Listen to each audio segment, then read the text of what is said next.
One of the words for being ungrateful is kufr. Kufr is not just disbelief.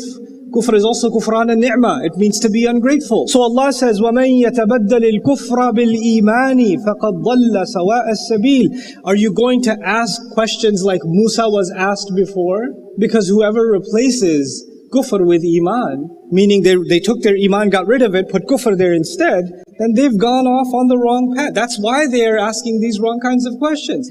This is a crisis because now, because of the devices that we have, Snapchat, TikTok, Instagram, Facebook, YouTube Shorts, new idea,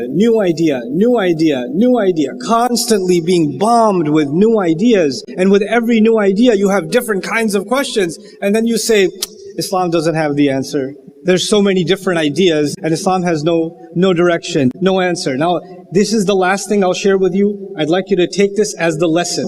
We all have questions. We're human beings. You can't help it. There's no way you can stop your mind from having questions. But try this for me. Take all of your questions and you take a shelf in your brain and you put them in the shelf and you lock the shelf. Close it. Hold your questions. Don't think about them all the time. Let them go. And then start studying the Quran. Study the Fatiha. Study Baqarah. Study Ali Imran. Take time, even if it's little, 30 minutes a day, 20 minutes a day. But study Allah's book and think about what Allah is saying. Think about what Allah... Don't think about it from the point of view of your question. I'm looking for the answer to my question. Let me see if I find it. No. Your questions are on pause. They're in the fridge. Let them get cold. Your focus is on what Allah is saying. And you know what's going to happen? So many of your questions will start disappearing because you'll realize those questions were pointless. There was no purpose to them. When Musa alayhi salam was asked what color cow, there was no point to that question. When he was asked, is it a young cow or an old cow? There was no point to that question. There was no reason to ask that question. When the Quraysh said the Prophet ﷺ, isn't he a poet?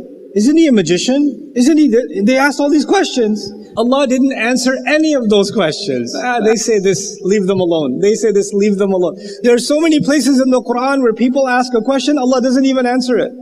أَإِذَا كُنَّا عِظَامًا وَرُفَاتًا أَإِنَّا لَمَبْعُوثُونَ خَلْقًا جَدِيدًا.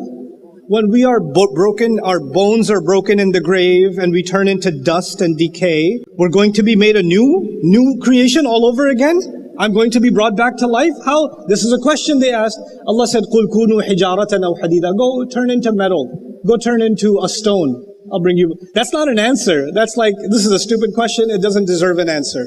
So what does Allah do when you study the Quran? He guides your questions. Guidance does not come from answers. Guidance comes from asking the right questions. And that's the lesson that's being taught in this ayah. So in this short time, my hope is that as you put those questions on the side and you start asking Allah directly what He's talking about, focus on the lesson at hand, you will find that eventually you'll open that shelf and it will be empty inside. There won't be anything left. All those questions will either disappear or Allah will answer them in a way that no human being could answer them. That is the gift that Allah has given us in the Quran. That's why He keeps telling us, not أَفَلَا تَعْلَمُونَ, why don't you know? Why don't you know? Allah says, أَفَلَا تَعْقِلُونَ, why don't you then think? Don't you think? لَعَلَّكُمْ تَعْقِلُونَ, so you can think. Because questions are related directly to thought. What you think about is what you will ask about. What I think about is what I will ask about.